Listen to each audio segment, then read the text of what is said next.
Welcome to The Healing Life. I'm Amanda. This podcast is for people committed to healing, not as a finish line, but as a way of living.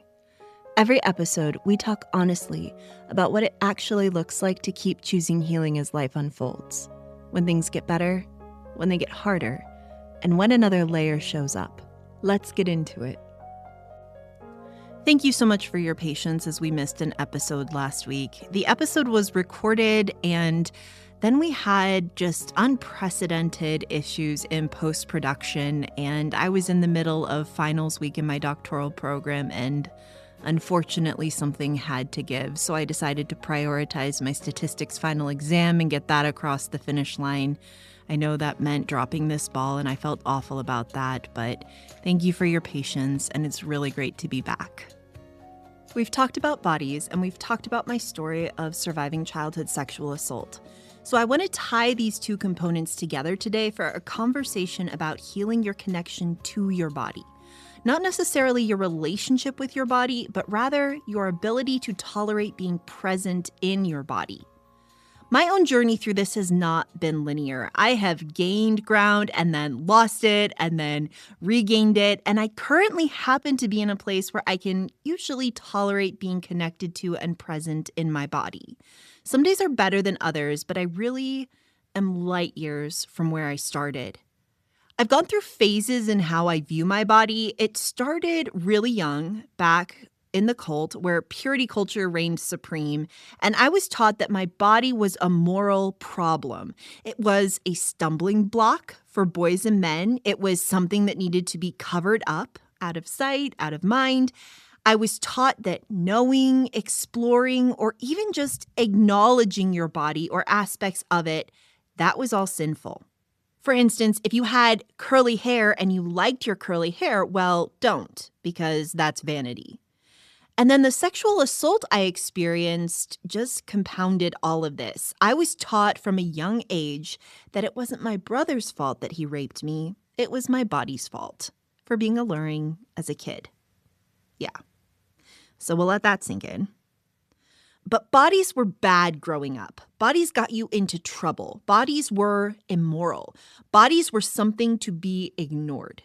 And as I grew up and as diet culture overlaid purity culture, the only way I knew how to relate to my body was by viewing it from a distance, as something that was bad, wrong, immoral, a temptation for evil, and never actually good enough because my body dared to develop hips as I aged, and that was not in line with the current beauty standards at the time. So by the time I got to my early 30s, which is where this particular healing story began for me, I had spent most of my life receiving one consistent message. My body was a problem. It was bad, it was wrong, and it needed to be managed. I was not living in my body. I was living around it. I was outside of it. I felt very disconnected. I felt like I was looking in on my own life and on my body instead of living from within myself. I didn't know what it actually felt like to be present, to be in my body, to feel like I was in my own skin. Unfortunately, the first time I really had to pay attention to my body, it was pretty traumatic for me. I received an endometriosis diagnosis, and in the aftermath of that, I was sent to something called pelvic floor physical therapy. And as part of the intake appointment, the physical therapist does a manual assessment of the pelvic floor tightness. And mine was so locked up. The experience was incredibly physically painful. It was also very emotionally painful at the time. I was introduced to tools to help the pelvic floor relax, and when it did so even just a little, I remember actually crying in that appointment because I had never experienced anything but tension in my pelvic floor. I wasn't able to complete that round of treatment back then because it was way too activating for me. I was really scared of the difference I felt in my body because even though it was allegedly good, this pelvic floor physical therapy, it was so different, and having any relaxation of those muscles felt deeply unsafe to me. And this isn't just a thing I struggle with. It's been studied and documented. For instance, a study published in 2013 looked at 89 women aged 18 to 25 who had experienced rape in adolescence and compared them to 114 women who had not experienced rape. All of the rape survivors had received PTSD treatment 3 years before the study began. And even after that treatment, rape survivors were still about 2.5 times more likely to have sexual dysfunction and pelvic floor dysfunction compared to the women with no trauma history. So the researchers concluded that treating PTSD alone is not enough. The physical manifestations of trauma get left behind, and they recommended that trauma treatment protocols start incorporating physical treatment for pelvic floor and sexual dysfunction alongside the psychological work. So treating the mind does not automatically heal the body. The body needs its own treatment, and I eventually got that treatment. I went through surgery in 2020, and when I came out of anesthesia, something had changed. Like, the pelvic floor had fully relaxed for the first time ever, and you would think that would have registered with me as a good thing. You'd think I would have been relieved, but I was not. I went out of my mind. My nervous system had learned that pelvic floor tension meant safety. Tension meant I was protecting myself, and suddenly that protection was gone and my body didn't know what to do, and my brain had no idea what to do. So I went into a series of panic attacks, like panic attack after panic attack after panic attack that went on for days. And I was single and living alone at the time, and those memories are horrible. I just remember being curled up in my bed, dealing with surgery, recovery, pain, dealing with this lack of tension that I had no idea how to process, and then just wave after wave of anxiety and panic crashing through day after day. So I was desperate. I was absolutely desperate to find something that would help me. So I started Googling, as one does. I Googled things like trauma body connection and trauma and pelvic floor, trauma resurfacing in the body, and I stumbled across Rosen Method. And this treatment changed my life, so I try to talk about it whenever I can. Rosen Method was developed by Marion Rosen, who was a physical therapist for 70 years. She was a German Jewish physical therapist who fled Nazi Germany in the late 1930s, and she trained in body-oriented therapy in Munich. She worked in Stockholm and eventually completed her U.S. licensure at the Mayo Clinic. Her experience of living through sustained fear and displacement really shaped how she understood the relationship between the body and the emotional self. The method she developed works with breath presence and touch to reach unconscious tension stored deeply in the body. The idea being that the body holds what the mind has protected itself from. That is a lot to sit with. The body holds what the mind has protected itself from. And gentle, sustained contact gives the nervous system the permission it needs to finally breathe and let go. So Marion Rosen founded her training school in Berkeley in 1982. And let me share a little bit more about the method itself. This comes directly from the website, and I will link the website in the episode description. Rosen Method is both a bodywork and a movement modality that is about presence, breath, body awareness, releasing tension, reaching the unconscious, and creating new, more regulated pathways in the nervous system. Unlike cookie-cutter methods, both Rosen Method bodywork and Rosen Method movement are about allowing an individual's experience and who they truly are, as opposed to who they were taught they ought to be, to flow through them and into how they move through their lives. And let me tell you, after reading about Rosen Method, I scrambled so fast to find the Find a Practitioner button on their website. And I was really lucky because there was someone about an hour and a half away from where I lived at the time. So I called him between panic attacks and explained what was happening, like how I was going out of my mind, panic attack after panic attack after panic attack. And he made space for an appointment for me the next day. Rosen Method is really, really gentle. For me, I laid on a massage table, like fully clothed. This isn't like traditional massage. I was fully dressed under warm blankets while the practitioner applied gentle pressure to specific points on my back and legs to help my nervous system relax. I think the basic premise is that the practitioner holds so the body can stop holding. the practitioner holds on behalf of the body, which allows the nervous system to downshift. And I went twice a week for the first few weeks until my nervous system had downshifted enough that the panic attacks stopped and I could function again. It was absolutely life-changing. The two things I have done that helped me in my recovery journey, at least as it pertains to childhood sexual assault, the two things I've done that helped me the most are exposure therapy for CPTSD and Rosen Method for my nervous system and helping my body downshift. Rosen Method helped me take the first steps toward my body that I had ever taken in my life since the sexual assault occurred when I was a kid. I went through that treatment, going less and less over time, but in total, I was in that treatment for over a year before I felt able to be in my body, stay in it, and tolerate the ability to relax. So I got to a good place, and then my body was like, hold my beer. I have other plans.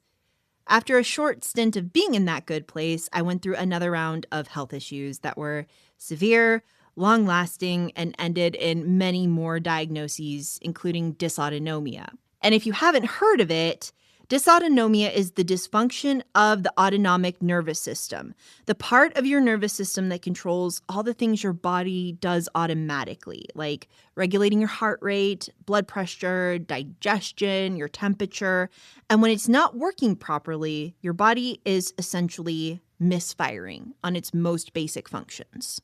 My dysautonomia presented as fainting, extreme fatigue, heart rate dysregulation, and a nervous system that couldn't really sustain itself.